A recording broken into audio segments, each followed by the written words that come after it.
নমস্কার, আমি আন্নিক মুখোপাধ্যায়। এই ভিডিওটি সকলকে সাথে দেখার অনুরোধ রইল। ফিরে এলাম একটি নতুন ভিডিও নিয়ে। নমস্কার, ফিরে এলাম নতুন আবার একটা ভিডিও নিয়ে। এই ভিডিওটি শেষ পর্যন্ত দেখবেন এবং নিজেরা ভাববেন যে কোন পশ্চিমবঙ্গে আপনারা বাস করছেন, কোন পশ্চিমবঙ্গে আপনারা বাস করছেন বা আমি বাস করছি কোন পশ্চিমবঙ্গটা। কোনো একটা বিশেষ জনগোষ্ঠীকে খুশি করার জন্য আজকে যেখানে রামকৃষ্ণ মিশন থেকে শুরু করে ভারত সেবাশ্রম সংঘ, ঠাকুর অনুকূলচন্দ্র, তারপরেও আরও যে সমস্ত ইসকন হিন্দু সংগঠন রয়েছে তাদের প্রতি এত ক্ষোভ কিসের, এত ক্ষোভ কিসের? আপনি জনগণের গার্জেন, জনগণ আপনাকে ভোট দিয়ে চেয়ারে বসিয়েছে, আপনি কি সেটা ভুলে গেছেন? কোনো একটা জনগোষ্ঠী খুশি করার জন্য আজকে যে কর্মকাণ্ড আপনি চালিয়ে যাচ্ছেন, এটা কি মেনে নেওয়া যায়? এটা যুক্তিসঙ্গত? আজকের এই ভিডিওটি অবশ্যই শেষ পর্যন্ত দেখবেন আর অবশ্যই লাইক, কমেন্ট, শেয়ার করতে ভুলবেন না। আজকে ধরুন এই ভারত সেবাশ্রম সংঘের বা এই ধরুন রামকৃষ্ণ মিশনের যে মহারাজজি, এনারা সংসার ত্যাগ করে, নিজের বাবা মাকে ত্যাগ করে, নিজের আত্মীয় পরিজনকে ত্যাগ করে, নিজের জীবন জলাঞ্জলি দিয়ে আজ কি করছে না, একটা আশ্রমে সাধু বেশ ধারণ করে মাছ বা অন্যান্য কিছু না খেয়ে একটা সার্বিক জীবনযাপন পালন করছেন।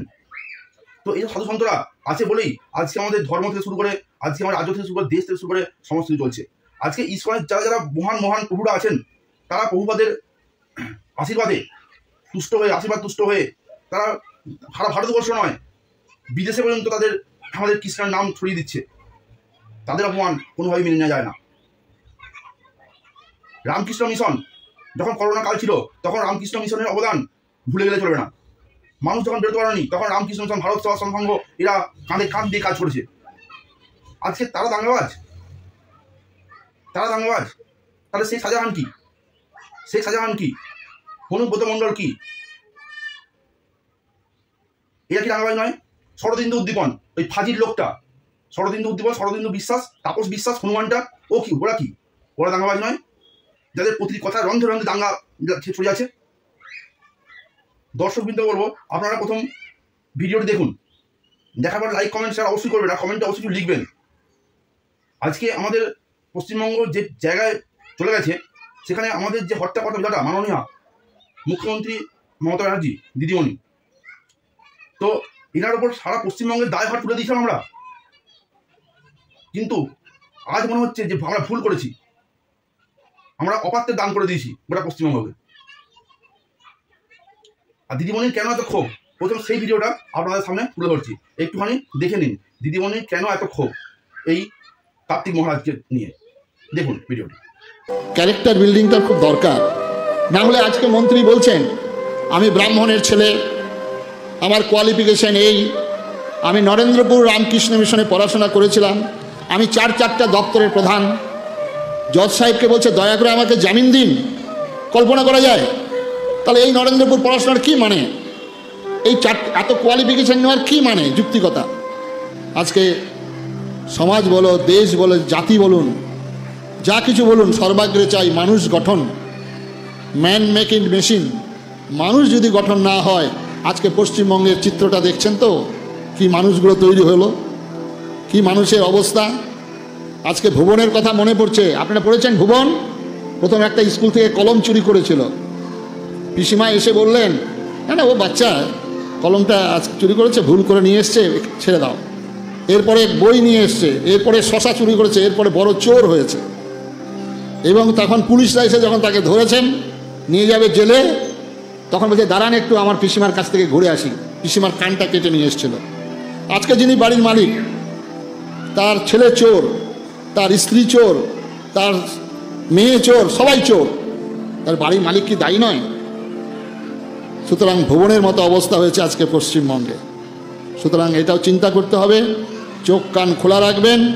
ছোট ছোট ছেলে মেয়েদের ভবিষ্যতের জন্য আপনারা একটু চিন্তা করবেন যে আমাদের যে প্রার্থনা, সনাতন হিন্দু ধর্মের একটা শিশুকে প্রার্থনা করা হয় অসতৌ মা সদ্গময়, তমসৌ মা জ্যোতির্গময়, মৃত্যুর মা অমৃতঙ্গময়, আবির্ময় বেধি।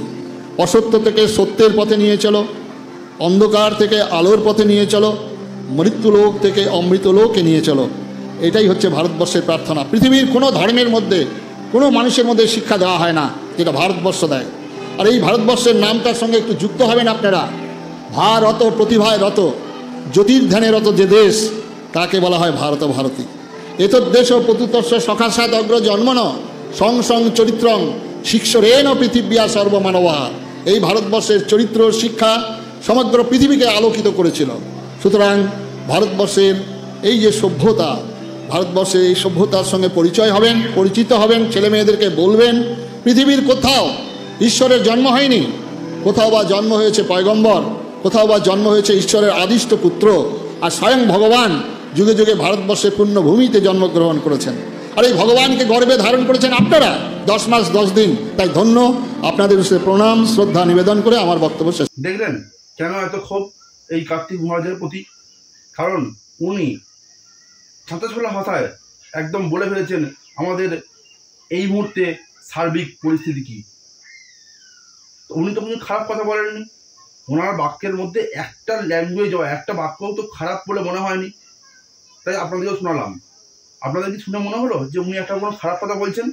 যদি উনি খারাপ কথাই বলতেন তাহলে রামকৃষ্ণ মিশনের মতো একটা সংস্থা, তাহলে কোনোদিন ওই 7টা স্কুলের কোনো ইনচার্জ পদে রাখতেন না ওনাকে। তাছাড়া ব্যক্তিগতভাবে আমি বহু মঠ মন্দিরের সঙ্গে যুক্ত রয়েছি। আমি সুদূর ব্যাঙ্গালোর রামকৃষ্ণ মিশন, সেখানে আমার নিজের এক মামা থাকেন, দাদু থাকেন। তিনি মহারাজজি আমার সম্পর্কে দাদু হন। তিনি এখন বর্তমানে ব্যাঙ্গালোর রামকৃষ্ণ মিশনে রয়েছেন বর্তমান সময়ে। এছাড়াও আমি ভারত সেবার সঙ্গেও যুক্ত রয়েছি, সেখানেও আমি যেয়ে দেখি। এছাড়াও বলছি বেলুড় মঠ, ওই রামকৃষ্ণ মিশন, সে রামকৃষ্ণ মিশনও আমরা ব্যক্তিগতভাবে যাওয়া আসা আছে, আমরা যাই। কোথাও কোনোদিন কোনো একজন সাধুর মুখ থেকেও আমরা কোনোদিন শুনতে পাইনি যে কোনো একটা দাঙ্গার কথা। তাহলে কি করে ইনি হয়ে গেলেন দাঙ্গাবাজ? ভাবা যায়? আর সব থেকে বড় কথা হচ্ছে এটাই যে আজকে শেখ শাহজাহান অত কিছু করেও সে দাঙ্গাবাজ হয়নি। আজ অনুব্রত মণ্ডল গোটা বীরভূমটাকে কাঁপিয়ে দিয়েও, দাঙ্গা লাগিয়ে দিয়েও দাঙ্গাবাজ হয়নি। তারা কি সাধু পুরুষ ছিলেন? আর যত দাঙ্গাবাজ হচ্ছে এই হিন্দু ধর্মের যারা আজ মঠ মন্দিরে বা হিন্দু ধর্মকে রক্ষা করার জন্য এগিয়ে এসছেন, তারা দাঙ্গাবাজ। এই কোন পশ্চিমবঙ্গ? এটা কোন পশ্চিমবঙ্গ আমরা বাস করছি? আমরা কি শিক্ষিত মানুষগুলো কি হাতে শাঁখা ছুটি পরে বসে আছি? আমাদের কি নিজেদের কোনো অস্তিত্ব হারিয়ে ফেলেছি, না আমরা বিলুপ্তির পথে? তার সঙ্গে আপনাদের সামনে তুলে ধরলাম যে কেন কার্তিক মহারাজের প্রতি, রামকৃষ্ণ মিশনের কার্তিক মহারাজের প্রতি কেন দিদিমণির এত ক্ষোভ, আপনাদের সামনে তুলে ধরলাম। এরপর আসছি পরের ভিডিওতে। পরের ভিডিও যাওয়ার আগে দেখে নিন একটা ভিডিও স্কিপ, আপনাদের সামনে পুনরায় তুলে ধরছি, দেখুন। আমি একটি লোকের নাম করে বলেছিলাম, তার নাম কার্তিক মহারাজ। তিনি আমাদের এজেন্ট বসতে দেয়নি। তৃণমূল কংগ্রেসের ভোটের 2 দিন আগে মুর্শিদাবাদে যে দাঙ্গাটা করিয়েছিলেন তার হোতা ছিলেন উনি। আমি সেই জন্য বলেছিলাম এবং বলে যাব, আগে অধীন করতেন, এখন বিজেপি করেন। মুর্শিদাবাদে মনে রাখবেন যে জায়গাটায় রেজিনগরে ইলেকশনে 2 দিন আগে দাঙ্গা করেছিল, সেইখানটায় ওনার আশ্রম, উনি আশ্রম চালাক, আমার কোনো আপত্তি নেই। কিন্তু রিয়েলি আমি যখন জিজ্ঞেস করলাম ওখানে তৃণমূলের এজেন্ট নেই কেন, বললো কার্তিক মহারাজ বলেছে তৃণমূলের এজেন্টকে আমরা বসতে দেবো না। ওখানে কিছু লোককে খেপিয়েছে যারা থানার ব্যবসায়ী, ছানা তৈরি করে বিক্রি করে। খবর আমিও রাখি। এলাকায় গিয়ে ধর্মের নামে আপনি বিজেপি করে বেড়ান। আমি বলছি আপনি করুন, কিন্তু বিজেপির চিহ্নটা বুকে লাগিয়ে রেখে করুন, লুকিয়ে লুকিয়ে কেন? আমি তাই বলেছি, আমি যেটা বলি আমি উইদাউট এভিডেন্সে বলি না। আমাদের রাজ্য বাংলা, আর তৃণমূল কংগ্রেসের এজেন্ট বসবে না, আর বসতে দেওয়া হবে না। ভোটের 2 দিন আগে দাঙ্গা করিয়ে দেবে, তাদের আমি ছেড়ে দেবো? আপনারা কি মনে করেন দাঙ্গা করলে ছেড়ে দেওয়া উচিত? মন্দির ভাঙলে ছেড়ে দেওয়া উচিত না? মসজিদ ভাঙলে ছেড়ে দেওয়া উচিত না? জাহের থান ভাঙলে ছেড়ে দেওয়া উচিত না? বাজি ধান ভাঙলে ছেড়ে দেওয়া উচিত? শুনলেন দিদিমণির ইহানো উক্তি। আচ্ছা, এবারে আপনারাই বলুন যে ইনি যে কথাটা বললেন যে আজকে দাঙ্গা লাগিয়ে দিয়েছিলেন, তাহলে যখন শেখ শাহজাহানকে খুঁজে পাওয়া যাচ্ছিল না, কোন ইঁদুর গর্তে তিনি ঢুকেছিলেন? 1 মাস ধরে তাই কেন খুঁজে পাওয়া যাচ্ছিল না? কোথায় ছিলেন তিনি? তখন কি উচিত ছিল না এই দিদিমণির পুলিশ বাহিনী দিয়ে তাই খুঁজে বের করা? কেন এত দেরি হলো? আপনাদের মনে কি এই প্রশ্ন একবারও রেখাপাত করবে না? ভাবুন, এনআরসি সিএ নাম করে যখন ঘোষণা হয়েছিল, কেন্দ্র থেকে যখন এনআরসি সিএ লাগু হয়নি, শুধু ঘোষণা হয়েছিল, তখন যারা রেড লাইন তুলে ফেলেছিল তাদের কি একজনও অ্যারেস্ট হয়েছিল? যদি অ্যারেস্ট হয়েই থাকে তাহলে তাদের কেস এখন কি পর্যায়ে আছে সেইটা কেন এখনো দেওয়া হয় না? কেন আমাকে জানানো হয় না? কেন আম পাবলিক এখনো পর্যন্ত অন্ধকারের মধ্যে থাকে? এত যে সম্পত্তি, সরকারি সম্পত্তি নষ্ট হলো, এত যে রেল জ্বালানো হলো, এত যে প্ল্যাটফর্মে ধর্মঘট করা হলো, এত কোটি কোটি টাকার নষ্ট হলো, তখন কোথায় ছিলেন? তখন কি এর প্রতিবাদে গর্জে ওঠা উচিত ছিল না? না অ্যারেস্ট করা উচিত ছিল না? বা যদি অ্যারেস্ট হয়ে থাকে তারা কি জামিন পেয়েছে? সেই ঘটনাগুলো কেন তুলে ধরা হয় না? আমরা একটা সময় যখন ভোট দিতে গেছি, তখন আমরা যখন ভোট দিচ্ছি তখন পিছন থেকে দেখছে কাকে ভোট দিচ্ছি। কেন? ভোট তো মানুষের নির্দিষ্ট একটা অধিকার, আমরা নিজের মতো করে কেন দিতে পারবো না? তখন সেই দাঙ্গাটা কারা লাগাচ্ছিল? কারা উস্কানি দিচ্ছিল? বিরোধী শূন্য করতে হবে কে বলেছিল? কেন বলেছিলেন? তখন সেটা সেই যে কথাগুলো, সেগুলো দাঙ্গা লাগানোর কথা নয়। আপনারা বিচার করুন। আমি দর্শক মণ্ডলীকে বলবো যে আপনারা বিচার করুন। আজকে এই যে মহারাজজি, এনার কি দোষ ছিল? কোনো দোষী থাকেনি সে হবে। আর যদি বলেই থাকে তো অন্যায় তো কিছু বলেনি। আজকে যেখানে একটা জিনিস জেনে রাখবেন, যে আজকে যেখানে সাধু সন্তরা যেখানে সুরক্ষিত নয়, সেখানে আম পাবলিকের সুরক্ষা কোথায়? যাদের গৃহ নাই, ভূমি নাই, যারা অপরের ওপর ডিপেন্ডেড, যাদের সংসার নাই, যাদের ছেলে মেয়ে নাই, পরিবার পরিজন নাই, তারা যদি সুরক্ষিত না থাকে তাহলে আমাদের সুরক্ষা কোথায় থাকবে? মানুষকে ভাবতে হবে এটা। আর হওয়ার সময় এসছে, মানুষকে ভাবতে হবে। চরিত্রহীন লোকগুলো আজ নেতার পর্যায়ে রয়েছে, তারা করবে জনগণের বিচার, জনগণকে তারা দেবে সার্ভিস। এটা হতে পারে কোনোদিন? আপনারা চিন্তা করুন, শোভন চট্টোপাধ্যায়, তেনার কথা চিন্তা করুন, বুড়ো বয়সে কি ধরনের ভীমরতি তারা ধরেছে, দেখুন কি করে বেড়াচ্ছে। আবার ধরুন কাঞ্চন মল্লিক কি করে বেড়াচ্ছে আপনারা দেখতে পাচ্ছেন, যেখানে স্বয়ং মাননীয় কল্যাণ বন্দ্যোপাধ্যায় যে ওনাকে একদম গাড়ি থেকে নামিয়ে দিচ্ছেন। তাহলে যার নিজের স্ত্রীরা তারা সুরক্ষিত নয়, তার ছেলেমেয়েরা সুরক্ষিত নয়, তারা নেতা হয়েছে, তারা করবে জনগণের সার্ভিস দেবে, জনগণকে তারা দেখবে, দেখভাল করবে। আর তারা নিজের স্ত্রীকে ছেলেমেয়ে দেখতে পারে না, তারা জনগণকে কি দেখবে বলুন তো? মানুষ এগুলো বিচার করে না। তাই দর্শক মণ্ডলীকে বলবো, আপনারা দেখুন, বুঝুন, নিজেরা সতর্ক হন, আর অবশ্যই যেটা ভাবার সেটাই ভাবুন।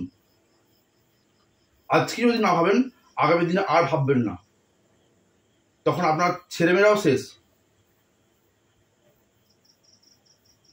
আগামী প্রজন্মটাও শেষ। একটা যখন রাজ্যের যে কোনো রাজ্য বলছি, আমি শুধুমাত্র পশ্চিমবঙ্গ নিয়ে বলবো না, যে কোনো রাজ্যের যদি চোরের রাজ্যে যদি ডাকাতেরা যদি মন্ত্রী আমরা এই ধরনের পারিষদ বর্গাদি হয়ে বসে থাকে, তাহলে সেই রাজ্য যেমন সুরক্ষিত নয়, সেই রাজ্যে যেন সর্বনাশ হয়, ঠিক সেরকম দেশেরও সর্বনাশ হয়। আর সর্বনাশ হয় কোথাকার জানেন? আগামী প্রজন্মে।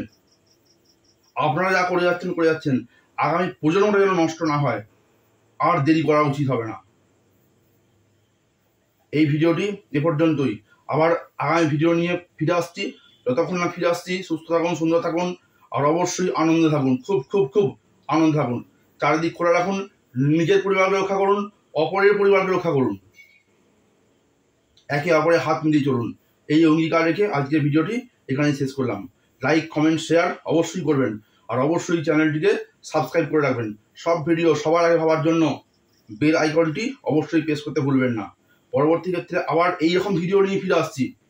এই প্রতিবাদ বন্ধ থাকবে না। এই যে মহারাজজিকে আজকে এই ধরনের কটূক্তি করছেন ক্ষমতার বলে, এই প্রতিবাদ আমরা বন্ধ করব না। ধন্যবাদ। যদি ভালো লাগে লাইক, কমেন্ট, শেয়ার অবশ্যই করবেন, আর চ্যানেলটিকে সাবস্ক্রাইব করে রাখবেন।